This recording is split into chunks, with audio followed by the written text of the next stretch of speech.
Hello again, Night City crew. Did you enjoy your ride through Dogtown? Got expected ending? Or managed to see all of them?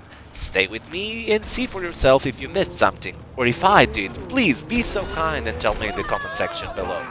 Now, let's first talk about the Phantom Liberty a bit and how big impact it had on the Cyberpunk 2077 in the first place. Many of you will probably agree with me about this, and this is a perfect closure of Cyberpunk's road to redemption, and it didn't just expand the game, which is already a 100-hour plus type, but it basically changed it to a degree for everyone to start it all over again. From a gamer's perspective, this is a huge win. Now, don't get me wrong, it's not like you'll have to do it, especially if you have various saves and or different paths, but a lot has changed. Now, in the initial review of the 2.0 patch, I've already went through one of the bigger changes to the game. Practical use of clothing. I thought that all the clothing items became just pure cosmetics, but that's not entirely true. You can still take advantage of some items and boost your armor, stealth, quick hack, cooldown, and or some resistances, but it's not like it's going to matter all that much. Still, it is a nice to add 25 armor with a helmet. Unfortunately, all the iconic clothes from the previous version of the game are completely useless in this regard. However, if you liked some of these, you can still mix and match it with, let's call it, other ordinary clothes and still make 6 unique or almost unique outfits. And since I'm talking about 2.0, it kinda reminded us a bit of the early Cyberpunk days with quite a few buggy behaviors, but luckily most of these are fixed with the actual 2.01 patch. Don't be surprised if we get 2.02 very soon, since there are a few things that needs fixing, like some passives unlocked with a perk and so on. So if you experience bugs, don't worry, you're not alone, and if we were learned something from the Project Red by now, they will do their utmost to fix it. Of course, only if they didn't lay off way too much programmers by now. Moving on to the next impression about Phantom Liberty. Weaponry with an accent on iconic weapons is significantly improved, or at least you'll have quite a few new toys at your disposal. I will create at least one video about getting those worth of your time, but since there's so many of them and we all can have different approach to the game, there will probably be a need for a bit more than just one video. But I'll cover all the weapons I found or bought. Now, what did we get? Wow. Honestly, I don't know where to start. Even prior to the release of Phantom Liberty, we've got Errata, the mighty katana, which will set most of your foes ablaze. Probably the biggest deal arrived on 26th of December, and it's a shady merchant which sells iconic weapons in Dogtown. However, he won't be selling all the weapons you've missed. Depending on the path you've taken through Phantom Liberty, you'll maybe end up without Colonel Hansen's trio, a knife, his iconic version of Mattel, Bald Eagle, and his iconic defender, Wild Dog. Also, you won't be able to buy Sir John if you missed a date with Meredith Stout before. So, you won't be able to get all the items you missed, but if you loaded your more progressed save like I did, you will be able to get Nehan, Saburo Arasaka's knife, which makes an excellent pair with Satori, his iconic katana.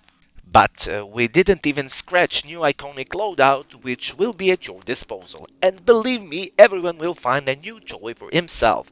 What did I like the most? First pick is actually a pre-order bonus, features Sword Windblade, a perfect sword to use against bosses.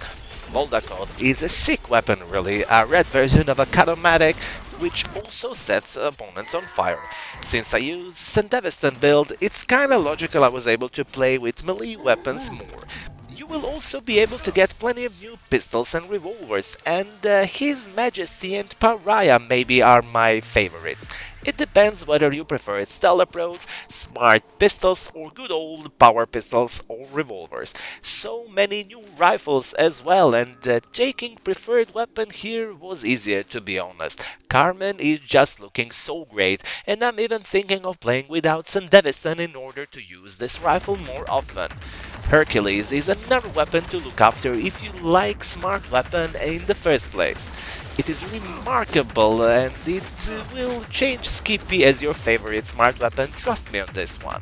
Regarding snipers, we didn't get too many, but when you get your hands on Rasetsu, it will probably be your go-to long-distance weapon of choice. It is also a tech sniper. Besides Rasetsu, we also got Osprey and Sparky, but I didn't use them all that much. To be honest, I rarely had the need to use long-distance weapons because, as I already said, I use Sandevistan. Now, skills and perks. And yeah, the new relic tree of course. It might deceive you in the first place and you might think you'll be weaker with this update, but my pre-DLC thoughts were spot on. Your Wii will now become a demon, and no matter if you go for Sandevistan or you decide to be a Netrunner or use Berserk or none of these. This is a build I'm using, and although I did manage to die a few times, it was not down to the build, but to my playing way, because I was just too casual for the situation I was in. And since we are talking about this, from what I've experienced, it is actually the best moment to start 2.0 and the Phantom Liberty with your character with a level around 30, or plus or minus a few levels. If you have such save, of course, it is a great way to start Phantom Liberty. I've actually decided to start Phantom Liberty first with all the quests done and all NCPD scanners. There was nothing to do, and what I've realized is that a character who had more than 90 perks was reduced to 60. It is still fine, don't get me wrong, but you won't be able to progress your character as much as possible if you load a save like this. So, everything cleared before Phantom Liberty is not a good idea, and you should start it, as I've already mentioned, with a character around level 30. Also, in this video, I won't be bothering you with build ideas. I will just tell you that the only skill tree I find to be a must-have up to level 20 is technical level skill tree. This is just my opinion, but I will explain it in a different video, and I'm sure you will agree with me on this one. Now, the main highlight of this video, Cyberware. Since there are numerous new additions, I won't cover all of them, but instead I will show you the one I made for my old level 50 starting Phantom Liberty character. As I've already mentioned, it does limit you to start at level 50, which I will prove in the coming weeks by playing with level 30 character again. But even this way you will be able to be overpowered easily. Now, this build is probably not the best you can make, but it works just fine with the still called secret ending, which is the hardest for players to make. It was actually so good that the second heart implant wasn't even triggered, so I guess you can comfortably make use of it if you go with knives, katanas and Sandevistan. However, no matter of your approach to the game, there are quite a few useful must-have pieces of cyberware which I would definitely recommend. First is Militech, Apogee, Sandevistan, if you of course go for Sandevistan, which you can either overpay or pick up for free. If you don't know where to find it, you can see it in the video I've uploaded before, and the link will be in the description of this video. Next must-have in my opinion is Newton module in the frontal cortex area, which requires 14 cyberware capacity. It has the iconic version called Axolotl, or whatever is pronounced properly, which requires whopping 55 cyberware capacity, but it might be worth it if you can fit it into your build. Both of these provide cooldown reduction, and while basic Newton model gives just a small reduction after killing an enemy, Axolotl gives over 10%. Which means, by using simple math, a bit less than 4 times higher cyberware capacity, you get 10 times better cooldown. And after the patch and release of Phantom Liberty, you will be getting a Axolotl from Regina Jones, so it's pretty nice addition when it's free. And no matter if you go for Sandevistan, Berserk, Cyberdeck, or without any operating system, this one is useful for any approach to the game. By the way, we will come to this part if you still didn't get this far in the game, but with the latest updates you can now be without an operating system. Now, the ARMS section depends on your playstyle, and all ARMS cyberware got thermal, toxic and electrifying version with specific boosts and bonuses along, so it depends on your playstyle which cyberware you'll go for here. A small hint, Mantis blades are so fun to use. Now, the skeleton part. This section really depends a lot on your choice of gameplay and the rest of the build, and there is one piece of cyberware to look after. Parabellum. It increases your armor by 12% and it provides 90 armor along at basic tier 5. It occupies 25 cyberware capacity and it has iconic version called Rara Avis, which improves basic armor by 35%, but it doesn't provide any armor itself. And it requires 52 cyberware capacities, so it is debatable whether the iconic version is worth it, cause you don't have infinite cyberware capacity after all. Another very useful piece of cyberware in this section is Universal Booster, which will occupy 25 capacity and will give 138 armor and a few perks along the way. Not a must-have, but it is a decent piece of cyberware worth of consideration.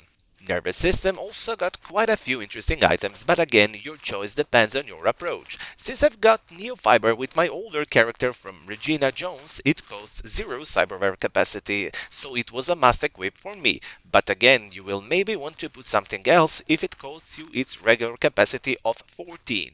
For a katana, knife and axe builds, I found Stabber to be a must-have because it requires only 12 capacity and it gives very nice bonuses.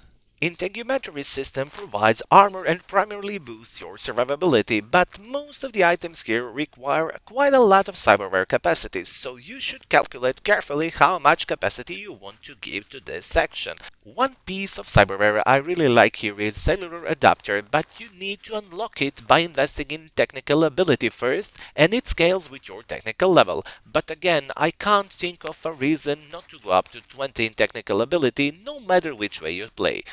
Optical camo didn't work all too well for me, but with Relic 3 perk unlocked, it might come in handy if you underestimated opponents' numbers or general strength in the first place. It is a must-have for stealth builds though. In my opinion, Paint Editor is a very simple and useful piece as well, but it will occupy 35 of your cyberware capacity, so you might want to think about this one. One piece of cyberware, however, I would always recommend, and it is the good old subdermal armor. It doesn't provide huge bonus anymore, but it takes only 5 capacity, so it will come in handy if you're short on capacity. Its iconic version is called Chetan, and it gives more armor, but it takes 42 capacity. And if we do a little math, we'll be getting 4 times more armor, but for 8 times more space, and this is not really a good trade-off, at least I think so. I mean, it is not that simple, but the iconic version gives more buffs, but it still isn't worth in my opinion. Let's move forward to legs. Reinforced tendons. Nothing more to add here. You can experiment with all the other options, but you will be using reinforced tendons in the end. If you don't, please leave the comment in the section below with the cyberware you're using instead and why. Circulatory system is all about health and healing. A lot of items to choose from here, and one I always have equipped is Second Heart. It does occupy a slot and it does require 30 capacity, but just think of so many situations where you almost wanna fight and then in a split second opponents take you down and you have to go all over again and lose another 5 or more minutes depending on your save. Remember or imagine a situation to do a same part of a mission more than once because you didn't have Second Heart equipped. Now, make space for it and thank me later. Another very simple and self-explanatory piece of cyberware is Heal on Kill. Just 12 capacity is required for this one and it will be useful for all sorts of builds. You might consider a biomonitor as well, either as an alternative for Second Heart or as a first line of defense, but in my opinion it is an overkill to have both of these at the same time. So if you're short on capacity, go for biomonitor cause it requires only 14 capacity, which is significantly less than 30 required by Second Heart. Hence, cyberware depends on your playstyle. For the trouble weapons, handle wraps will come in handy. Upgrading these will increase the critical chance these provide. Facing your Kiroshis. There are no universal picks here, and as much as I wanted to try and test Kiroshi cockatrice optics, I just couldn't fit them cause these require 30 capacity. Flat 30% higher chance for critical is so tempting, but again you'll be able to increase your critical chance with a combination of some other items as well, so you should think if it is your go-to for critical chance. And in all honesty, I found basic KIROSHI optics to be just fine for me, even though I did use Stalker version as well. One last thing to mention before we wrap up this video. I mentioned you can be without operating system, and you'll probably ask, why would I care about this? And I would agree with you, and I won't be playing this way, no matter how many times I finish Cyberpunk. But it can be interesting, just hear me out. A piece of cyberware called Chrome Compressor arrived, and what it does is simple. It gives 38 cyberware capacity more, and it costs 0 capacity itself. What this means is that you will be able to have at least around 60 or more cyberware capacity, and if you use Apogee's Sandavestan like I do, which takes 44 capacity, it actually gives 82 more capacity, which opens door to some sick combination and very high armor. In my opinion, this is an alternative for the Berserk style. Then again, I can't see myself playing this way, but it is a nice option to have anyway. Now, I made this video a bit longer than I wanted, so I will wrap it up now. In the coming videos, I will cover iconic weapons and different endings that came with Phantom Liberty. And thank you guys for watching this one, and see you in the next one. Cheers!